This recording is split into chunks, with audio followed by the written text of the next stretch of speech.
Simula nang lumabas ang Honda Click GameChanger, marami na rin ang mga nagtatanong tungkol sa oil change indicator sa kanilang display panel.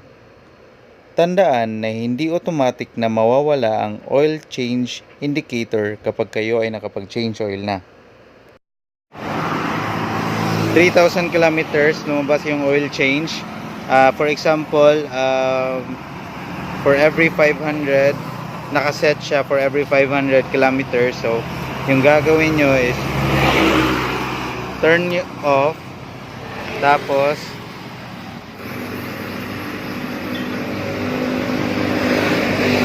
hold set, turn on habang nakahawak yung set. So mawawala yung oil change.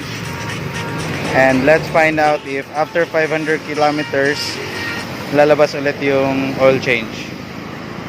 A few moments later.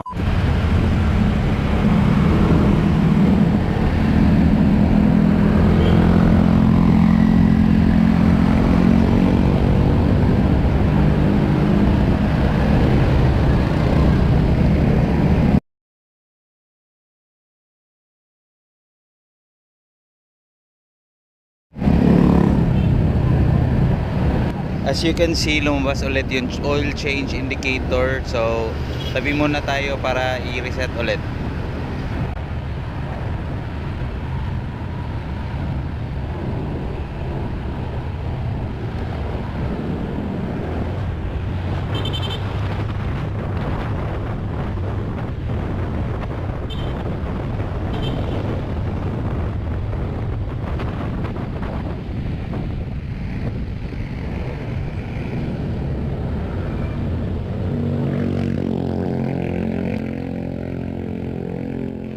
Since nag-set ako ng 500 tapos nireset ko nung 3,000, lumabas ulit siya ngayong 3,500.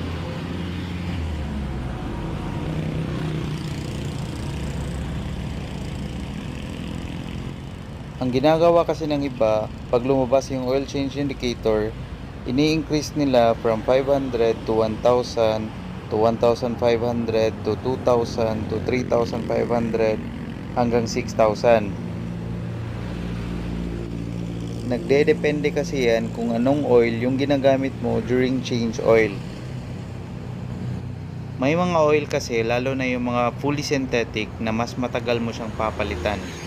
But in my case, I was advised by Honda mechanic to do change oil every 1,500 to 2,000 kilometers. So again, to reset, dapat naka-off yung ignition switch. Long press mo yung set button. Turn on mo yung ignition switch habang naka-long press pa rin yung set button.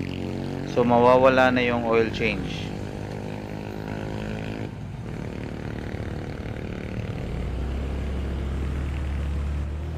And that's it.